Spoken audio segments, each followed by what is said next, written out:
Indirect method में हम लोगों ने ट्रायंगुलर लॉ डिस्कस किया। ट्रायंगुलर लॉ एक तो एसेसिबल ऑब्जेक्ट के लिए, जिस तक हम पहुंच सकते हैं, जिस तक हमें डिस्टेंस पता होगी। एक इनएसेसिबल ऑब्जेक्ट के लिए, जहां तक की डिस्टेंस हमें नहीं पता होगी। हमने इन दोनों के लिए कैलकुलेट की थी। उसके बाद हम लोगों ने एसेसिबल और इनएसेसिबल के बाद आपको बताया था पैरेलैक्स फिनोमेना क्या होती है। पैरेलैक्स फिनोमेना क्या होती है कि अगर हम किसी ऑब्जेक्ट को, है ना, अपनी अलग अलग आई साइड, लेफ्ट आई साइड और राइट आई साइड की हेल्प से देखें, एक आई साइड क्लोज करें, लेफ्ट से देखें, फिर राइट से क्लोज करें, लेफ्ट को क्लोज करें, राइट से देखें, तो होता क्या है, ऑब्जेक्ट की पोजीशन में शिफ्टिंग आती है। उसी शिफ्टिंग को क्या बोलते हैं हम? पैरेलैक्स, है ना। उसी शिफ्टिंग को पैरेलैक्स बोलते हैं, जिसको हम बोल रहे हैं बेसिस, और वो जो ऑब्जर्वर पर एंगल बनाता है उसको बोलते हैं पैरेलैटिकल एंगल। ठीक है, इसी के ऊपर बेस्ड आज हमारा एक आर्टिकल है। हम लोग कैलकुलेट करेंगे क्या? डिस्टेंस किसकी बेटा? मून की अर्थ से। मून की अर्थ से डिस्टेंस कैलकुलेट करना, ठीक है, या फिर किसी नियर बाय स्टार की डिस्टेंस। नियर बाय स्टार मतलब सन जैसे है, नियर बाय स्टार है हमारे अर्थ से सबसे पहले। अर्थ से सबसे पहले जो सन आता है वो सबसे पहले जो स्टार आता है वो हमारा क्या कौन है बेटा? वो स्टार हमारे पास सन ही है। तो ऐसे ही कोई नियर बाय स्टार हमारी अर्थ से है, उससे अर्थ के बीच की डिस्टेंस कैलकुलेट करना, या फिर किसी मून, कोई भी मून हमारे पास, उस मून की अर्थ से डिस्टेंस कैलकुलेट करना। दोनों काम किसकी हेल्प से हो सकते हैं? पैरालैक्स मेथड की हेल्प से हो सकते हैं। तो आज का आर्टिकल यही है। क्या कैलकुलेट करते हैं बेटा? To calculate the distance of moon from earth. To calculate distance of moon from earth, ठीक है। या फिर आप कैलकुलेट करते हैं to calculate the distance of nearby star, nearby star from earth, ठीक है। नियर बाय स्टार की और इन दोनों की, ये दोनों कैलकुलेशन बिल्कुल डिट्टो सेम है। इनका डेरिवेशन बिल्कुल सेम है, ठीक है। अब बोल सकते हो या तो अब मैं मून की जगह पर नियर बाय स्टार ले लूं, या फिर मैं मून की जगह पर क्या ले लूं, सॉरी, नियर बाय स्टार की जगह पे क्या ले लूं? मून। दोनों का काम सेम है, दोनों का डेरिवेशन सेम है, आप टेंशन ना ले, ठीक है। डेरिवेशन में इतनी प्रॉब्लम आपको नहीं आएगी। क्लियर है? बोर्ड क्लियर दिख रहा है ना आपको? चलो, उसके बाद मान लो कोई आपसे दूर स्टार है, जिसको बोलते हैं far star, far away star. उसकी डिस्टेंस कैलकुलेट कैसे करेंगे? To calculate the distance of far away star. Far away star जो मतलब जो स्टार हमारे से बहुत दूर है, उनकी डिस्टेंस कैलकुलेट करनी है, ठीक है, फ्रॉम अर्थ। इसके लिए जो मेथड यूज होता है, उस मेथड का नाम है inverse square method. Inverse square. तो आज हम ये दोनों चीज पढ़ेंगे। एक तो ये पढ़ेंगे कि हम किसी मून की अर्थ से डिस्टेंस कैसे कैलकुलेट कर सकते हैं, कौन से मेथड की हेल्प से? पैरालैक्स मेथड की हेल्प से। या फिर हम ये पढ़ेंगे किसी भी मून की हम डिस्टेंस कैलकुलेट करें अर्थ से, या फिर किसी नियर बाय स्टार की डिस्टेंस कैलकुलेट करें अर्थ से। कौन से मेथड से बेटा? पैरालैक्स मेथड से, ठीक है। या फिर हम पढ़ेंगे हम क्या, किसी फार अवे स्टार की, कोई स्टार हमसे बहुत दूर है, कोई फार अवे स्टार है, उस फार अवे स्टार की डिस्टेंस कैलकुलेट करेंगे हम किससे बेटा? मून, अर्थ से। उसके लिए कौन सा मेथड यूज करेंगे? Inverse square method. और इसके लिए कौन सा मेथड यूज करेंगे बेटा? पैरालिटिकल मेथड, ठीक है, जो कि हम पढ़ चुके हैं पहले। तो सबसे पहले हम पहला काम करेंगे, उसके बाद दूसरे दोनों चीज आज ही कंप्लीट करने वाले हैं। तो देखो कैसे क्या करना है। सबसे पहले हम लोग एक डायग्राम बना के समझते हैं कैसे हम मून की डिस्टेंस कैलकुलेट करेंगे। मून की जगह पर आप नियर बाय स्टार भी यूज कर सकते हो। तो मैं दोनों का ही एक साथ करके दे रहा हूँ। मान लो ये आपकी अर्थ क्रस्ट है, ये आपकी अर्थ क्रस्ट है, ठीक है। अर्थ का कोई पोर्शन मैंने ले लिया, वैसे तो ऑब्वियस सी बात है, आपको पता है स्फेरिकल है, पर मैंने आपको कोई पोर्शन ले लिया। ये हमारे पास क्या है बेटा, अर्थ।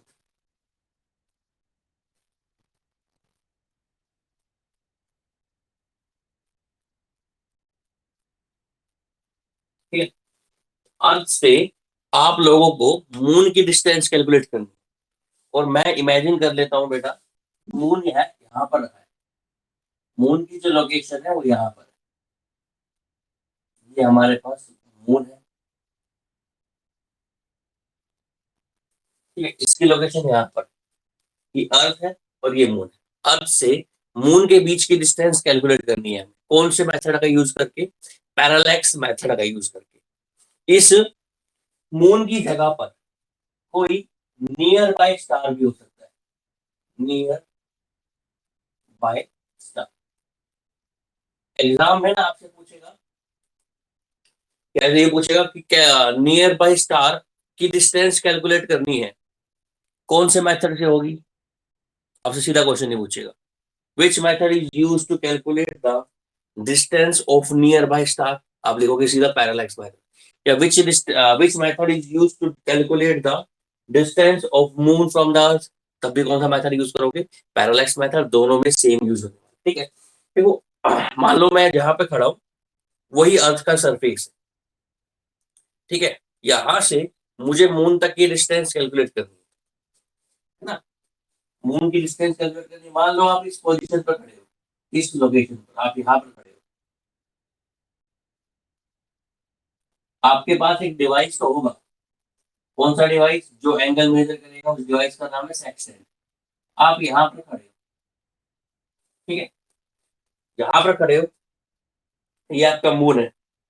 आपको मून से किसकी डिस्टेंस निकालनी है? अर्थ के बीच की डिस्टेंस निकालनी है, ठीक है। यहाँ पर आप खड़े हो, तो जहां आप खड़े हो आपको वहां खड़े होकर एक स्टार देखना है, जो कि फार अवे स्टार हो, जो तुम्हारे से बहुत ज्यादा दूर हो। फार अवे स्टार की क्या लोकेशन है बताता हूँ। फार अवे स्टार का क्या उसकी बेनिफिट है, क्या उसकी खासियत क्या है?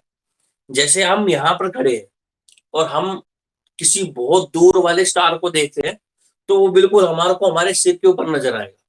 और आपको ऐसा ही स्टार चूज करना है जो बिल्कुल आपके सिर के ऊपर हो, ठीक है। आप यहाँ पे खड़े हो, आपने देखा एक स्टार, इसको मिटा देता हूँ डायग्राम के लिए ना। आपने देखा एक स्टार बेटा, जो कि बहुत दूर है, फार अवे है, वो यहाँ पर है, ये स्टार। ये कैसा स्टार है बेटा? फार अवे स्टार। कोई भी एक फार अवे स्टार, उसको ध्यान में रखो, उसको उसको पोजीशन, उसको ओरिएंट कर लो, उसको फिक्स कर लो।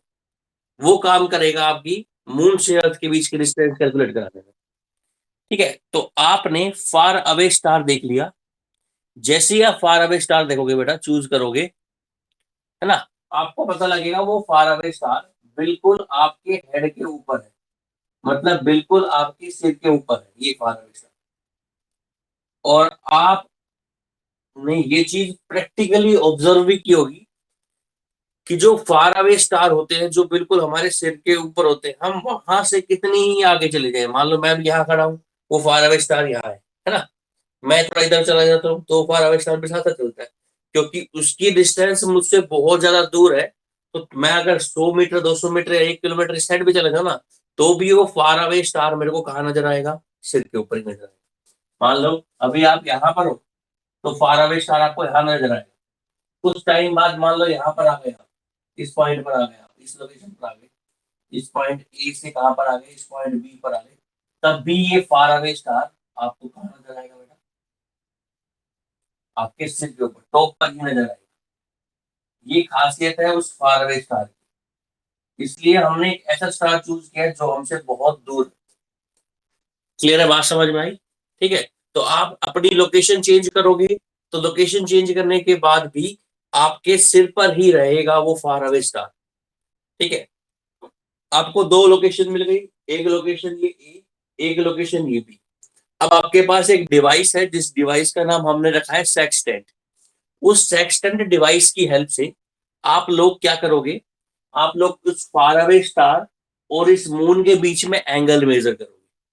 अब इस फार अवे स्टार और मून के बीच में जो एंगल है वो हमने मेजर किया, इन दोनों के बीच में। और वो किस डिवाइस से हेल्प से मेजर किया बेटा, सेक्सटेंट डिवाइस हेल्प से मेजर किया हमने। कि हमने एक वर्टिकल लाइन ड्रॉ कर दी, चाहो तो उसको स्ट्रेट लाइन ड्रॉ कर सकते हैं। ये हमारे पास एक वर्टिकल लाइन हो गई, ठीक है। तो हमने ये एंगल मेजर किया किसकी हेल्प से, ये वाला एंगल मेजर कर लिया सेक्शन डिवाइस की हेल्प से, और वो मान लिया हमने कितना है हमारे पास 5 1।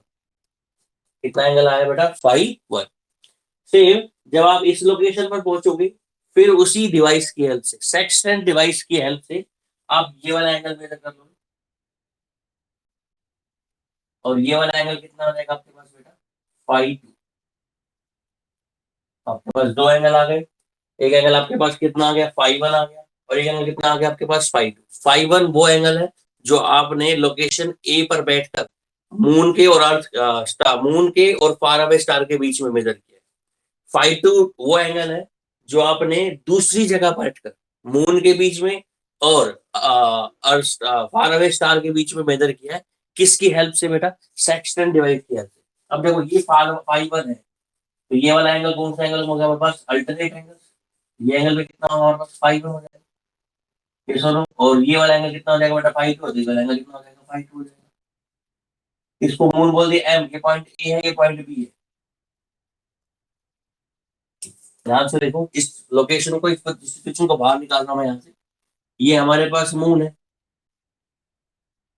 ये लोकेशन, ये पॉइंट हो गया एक तो, और एक ये पॉइंट हो गया। इन दोनों के बीच का एंगल, ये वाला 5 1 है, ये वाला 5 2। टोटल एंगल कितना हो जाएगा, टोटल एंगल हो जाएगा 5 1 प्लस 5 2। ठीक है, ये हमारी लोकेशन 1 थी, ए थी, और ये लोकेशन हमारे पास बी थी, और यहां से हम यहाँ तक गए। ठीक है, तो थीटा की वैल्यू पता है आपको, ये एंगल कितना होगा, टोटल थीटा पता लग गया। ये हमारे पास कितनी है, इसको बोलेंगे लेंथ ऑफ आर्क एल। याद है ना, 1 रेडियन की डेफिनेशन बताइए, थीटा बराबर कितना होता है, L/R।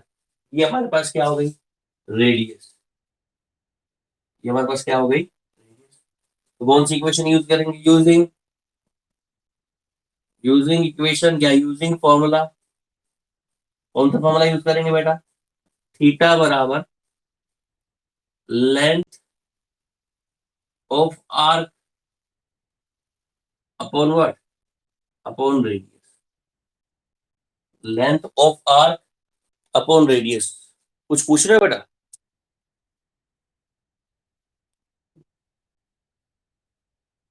इस चीज को कहां से बताओ बेटा।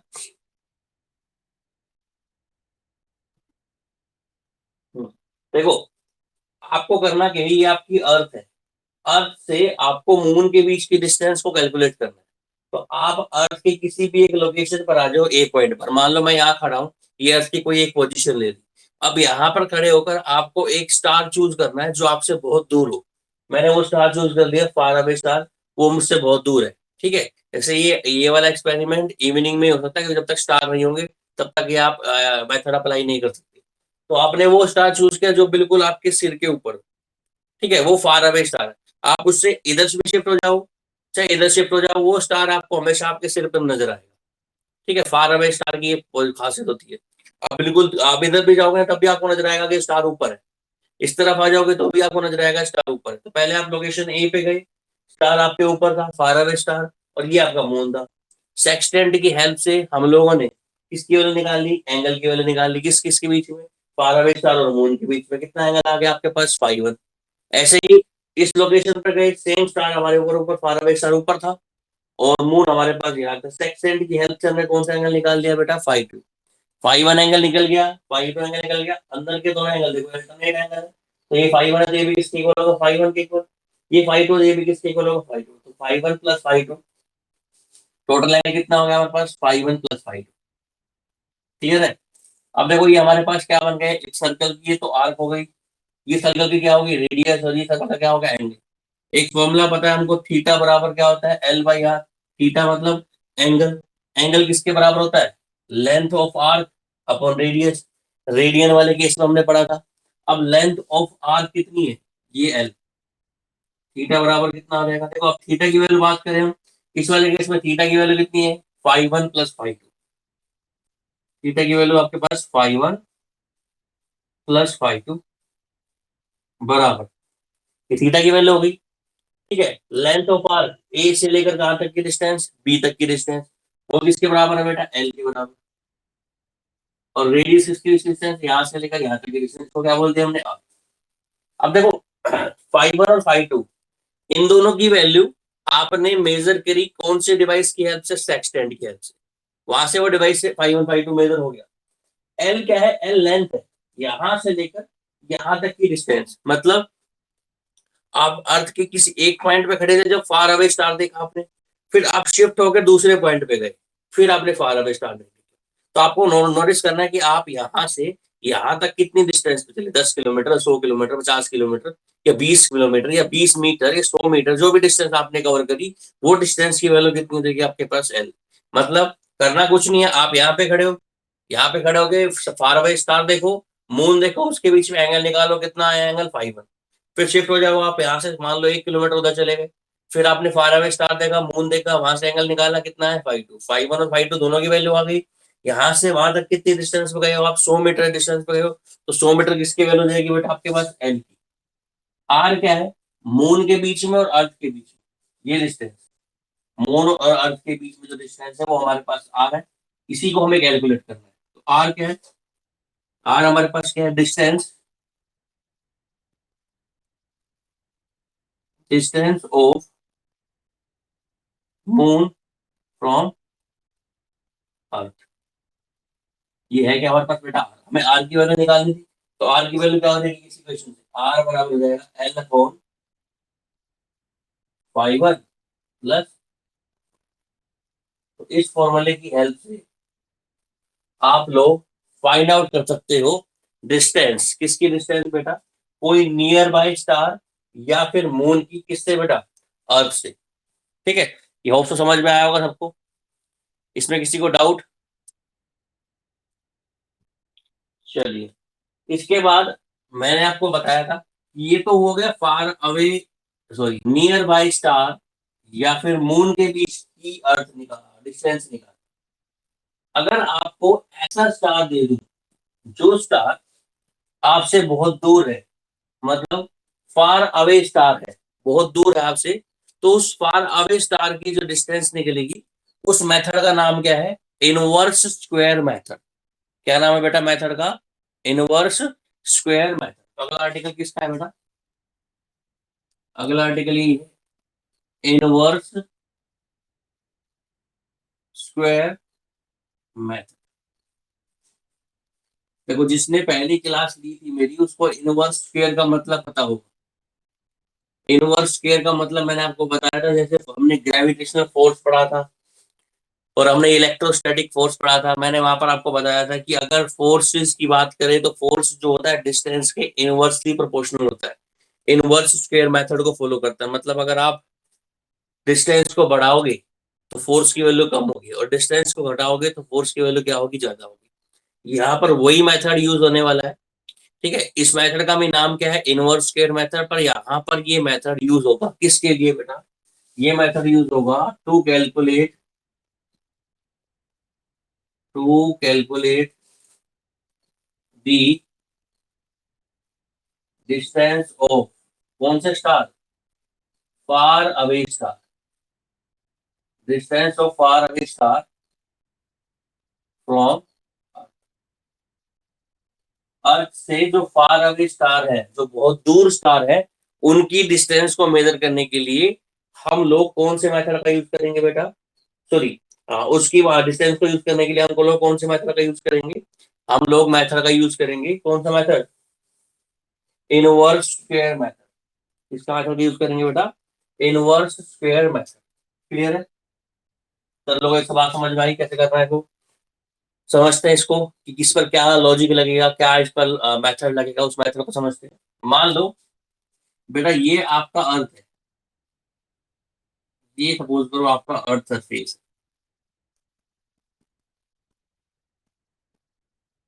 अर्थ सरफेस, ठीक है, ये आपका अर्थ सरफेस है। अर्थ सरफेस से ये कोई स्टार है बहुत दूर है आपसे, इस स्टार को हम बोल देते हैं फार away star,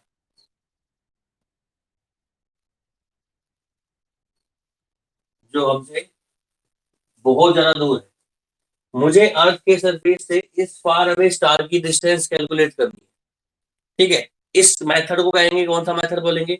inverse square method. कौन सा मेथड बोलेंगे बेटा? Inverse square method. मान लेता हूं इस फार अवे स्टार की जो अर्थ से डिस्टेंस है, ये वाली डिस्टेंस हम लोग मान लेते हैं कितनी, लेट्स से R1। R1 क्या है?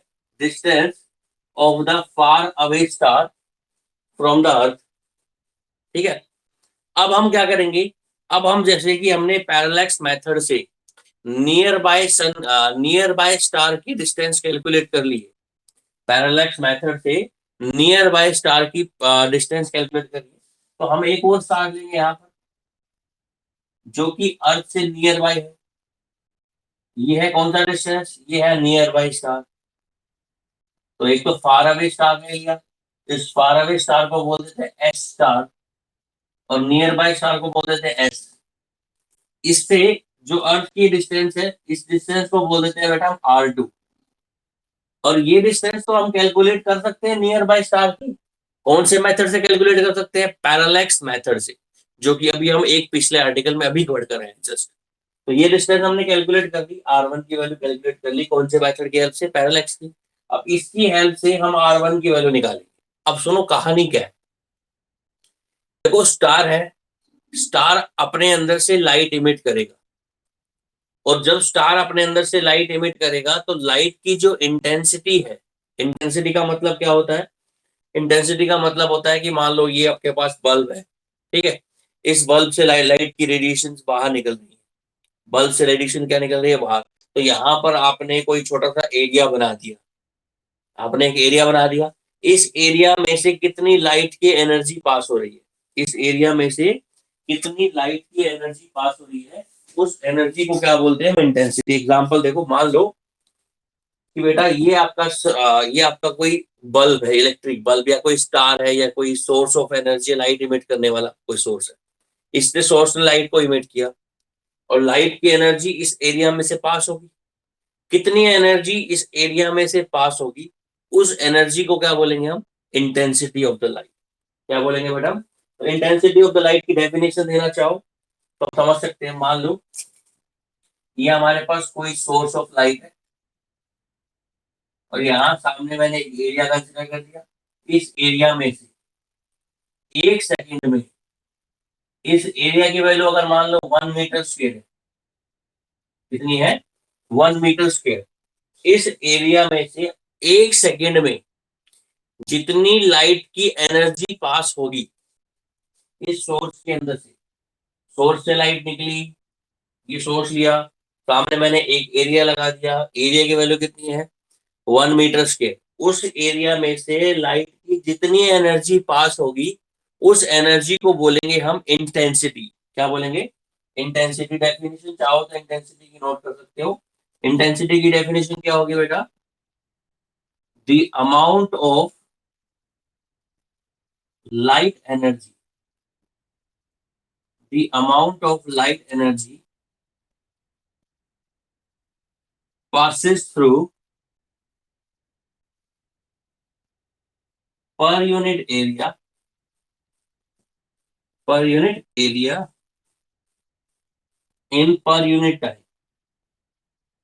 यूनिट एरिया में पर यूनिट टाइम पर जो लाइट की एनर्जी पास होगी, उस एनर्जी को क्या बोलेंगे हम? इंटेंसिटी। क्या बोलेंगे? इंटेंसिटी। अब यहाँ जो ये मेथड है मेरे पास, इसको हम बोल रहे हैं इनवर्स स्क्वायर मेथड। इसमें हम ये इंटेंसिटी वर्ड का यूज करने वाले हैं। अब सुनो, जैसे स्टार हमारे पास नियर बाय स्टार है, इस स्टार से सन के अर्थ के ऊपर लाइट आएगी, ऑब्वियस सी बात है। इस स्टार से अर्थ के ऊपर लाइट आएगी, इस फार अवे स्टार से भी अर्थ के ऊपर लाइट आएगी। हमारे पास एक नियर बाय स्टार है जैसे कि सन, उससे भी अर्थ के ऊपर लाइट आ रही है, और एक फार अवे स्टार है जैसे कि बहुत ज्यादा दूर अल्फा सेंचुरी मान लेते हैं कोई स्टार है, उससे लाइट आ रही है अर्थ पर। दोनों की इंटेंसिटी की बात करें तो जो नियर बाय स्टार से लाइट आ रही है उसकी इंटेंसिटी ज्यादा होगी, और जो फार अवे स्टार से लाइट आ रही है उसकी इंटेंसिटी कम होगी।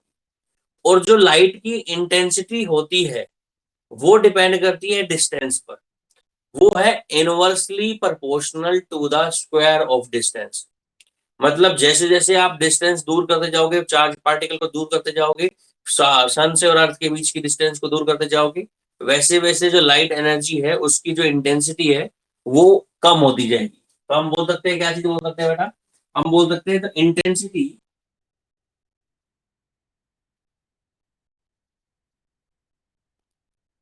इंटेंसिटी ऑफ लाइट किसके इनवर्सली प्रोपोर्शनल है बेटा, स्क्वायर ऑफ डिस्टेंस।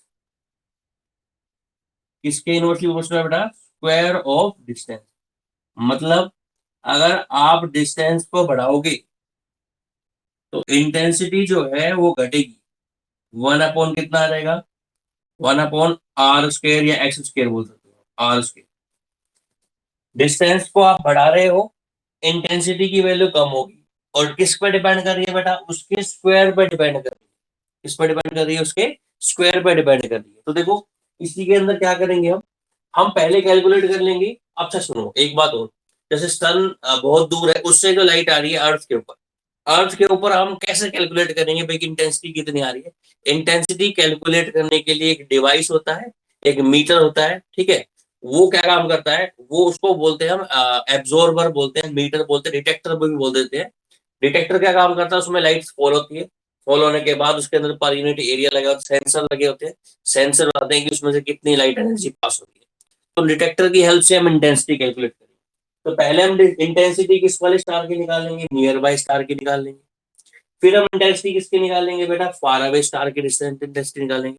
और दोनों इंटेंसिटी को कंपेयर करके हम लोग डिस्टेंस कैलकुलेट कर सकते हैं। कैसे करेंगे वो देखो, इंटेंसिटी का पता है हमें, इंटेंसिटी जो है वो इनवर्सली प्रोपोर्शनल है आर स्क्वायर। तो कॉन्स्टेंट आ जाएगा एक, तो आई बराबर कितना आ जाएगा बेटा, आई बराबर हो जाएगा के अपॉन आर, आर स्क्वायर। इस इक्वेशन का यूज करेंगे कि हमारे पास क्या है, एक कांस्टेंट ऑफ प्रोपोर्शनैलिटी है, इसका यूज करेंगे। देखो कैसे करना है, इसको मिटा देता हूं इंटेंसिटी की डेफिनेशन को। सबसे पहले मैं मान लेता हूँ स्टार एस स्टार की वजह से जो यहाँ पर इंटेंसिटी आ रही है वो कितनी है, आई वन। और इस एस टू की वजह से जो इंटेंसिटी आ रही है वो कितनी मान लेते हैं बेटा हम, आई टू। तो अगर एस स्टार की वजह से इंटेंसिटी आई वन है तो आई वन की वैल्यू किसके बराबर होगी, ए अपॉन डिस्टेंस कितनी है बेटा, आर वन का square. Equation number one. Same near by star, उसकी इंटेंसिटी कितनी है, आई टू। आई टू की वैल्यू कितनी हो जाएगी, ए कांस्टेंट वही के ही रहेगा। यहाँ पर डिस्टेंस कितनी है, आर टू, आर टू का square. Equation number first one की इंटेंसिटी पता लग गई, सेकंड वन की इंटेंसिटी पता लग गई, दोनों को डिवाइड कर दो। Dividing equation number one and two, two को वन से डिवाइड कर दो या वन को टू से निकाल दो, एक ही बात है। आप आई वन बटे आई टू लिख दो, आई वन बटे आपने आई टू लिख दिया, के से आपका के क्या होगा, कैंसिल हो जाएगा। आर टू कहाँ चला जाएगा बेटा, आर टू स्क्वायर ऊपर चला जाएगा, आर वन का स्क्वायर नीचे आ जाएगा। हमें निकालना क्या है, डिस्टेंस किसकी, सन फार अवे स्टार से किसके बीच की, अर्थ की। तो मुझे किसकी वैल्यू निकालनी है बेटा, आर वन की वैल्यू निकालनी है। तो आर वन का स्क्वायर किसके बराबर आएगा, देखो यहाँ पर आर वन के स्क्वायर को यहाँ ले जाओ, बाई आई टू को उधर ले जाओ, आई वन को नीचे ले जाओ। आई टू बटे I one into R two का स्क्वायर। तो आर वन की वैल्यू निकालोगे तो आर टू का स्क्वायर का अंडर रूट करोगे तो कितना हो जाएगा बेटा, आर टू आ जाएगा सीधा, into under root I two बटे आई वन। इस फॉर्मूले की हेल्प से आप लोग फार अवे स्टार की डिस्टेंस जो कि R1 है उसकी वैल्यू कैलकुलेट कर सकते हैं। देखो I1 की वैल्यू किससे मिलेगी आपको? इंटेंसिटी को डिटेक्ट करने वाला मीटर, इंटेंसिटी को डिटेक्टर, जिसको डिटेक्टर बोलते हैं, ठीक है। I1 की वैल्यू मिल जाएगी। I1 क्या है? स्टार S1, बहुत दूर वाले स्टार से जो इंटेंसिटी आ रही है वो। I2 किसकी इंटेंसिटी है? जो नियर बाय स्टार से इंटेंसिटी आ रही है वो I2 ले लेंगे। नियर बाय स्टार की डिस्टेंस R2 तो पता ही है, किससे निकाली थी? पैरेलैक्स मेथड से। R2 की वैल्यू निकाली, I2 की वैल्यू पता, I1 की वैल्यू पता, सोल्व कर लो इसको। किसकी वैल्यू निकालोगे बेटा? R1। ठीक है। इस मेथड को बोलते हैं हम, कौन सा मेथड हमारा? इस मेथड का नाम है बेटा इनवर्स स्क्वायर मेथड। अब एक या दो मेथड और बचे जो कि डिस्टेंस को कैलकुलेट करने के लिए, ठीक है। उसके बाद ये डिस्टेंस को कैलकुलेट करने वाले मेथड कंप्लीट हो जाएंगी और फिर आपके पास छोटी मोटी एक दो टर्म हो रहा है, जैसे कि आपके पास मान लेते हैं मास क्या है, वेट क्या है। उसके बाद हम डायमेंशन फॉर्मूला स्टार्ट करेंगे।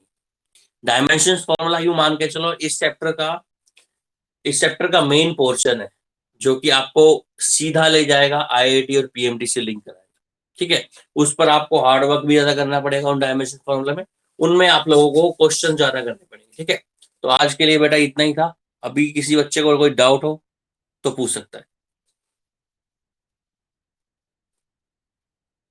किसी भी स्टूडेंट को कोई डाउट हो तो पूछ सकता है, अदरवाइज क्लास ओवर है।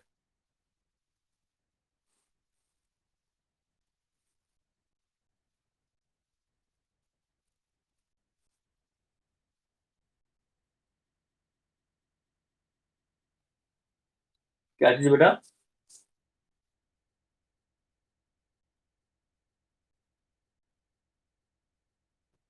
यहाँ तक समझ में आया? I1/I2 is equal to R2 का स्क्वायर अपॉन R1 का स्क्वायर, समझ में आया? अब देखो यहाँ से मैंने क्या किया, मुझे क्या निकालना है? मुझे बेटा निकालना है R1, मतलब फार अवे स्टार से सन के बीच की डिस्टेंस निकालनी है। इस R1 की वैल्यू निकालनी है, तो इस R1 को मैंने ऊपर कर दिया, R1 का स्क्वायर यहाँ पर आ गया। I2 साइड चला जाएगा, I2, I1 नीचे आ जाएगा, I1, तो I2/I1 तो ये हो गया। और यहाँ पर बचा कितना है? R2 का स्क्वायर। अब R1 स्क्वायर की वैल्यू निकालनी है, तो स्क्वायर को निकालना है, तो स्क्वायर को उस साइड ले जाओगे तो अंडर रूट हो जाएगा। उस साइड ले जाओगे तो अंडर रूट किस किस का हो जाएगा? I2 और I1 का अंडर रूट हो जाएगा। I2 और I1 का अंडर रूट हो जाएगा, और R2 का स्क्वायर, उसका अंडर रूट करोगे तो स्क्वायर से अंडर रूट कैंसिल हो जाएगा। सिर्फ क्या बच जाएगा आपके पास? R2। इस टाइप को देख लो, अगर समझ नहीं आया दोबारा कर दो।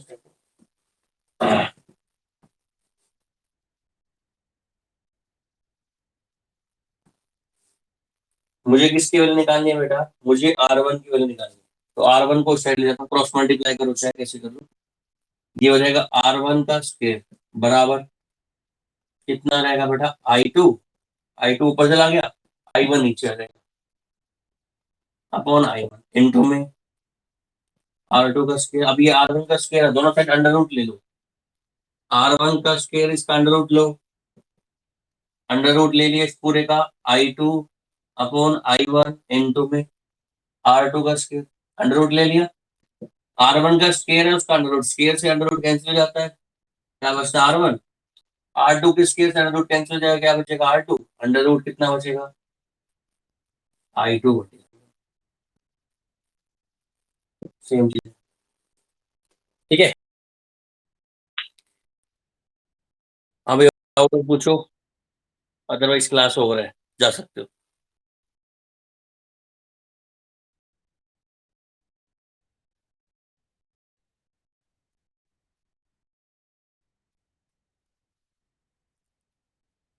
इंदर।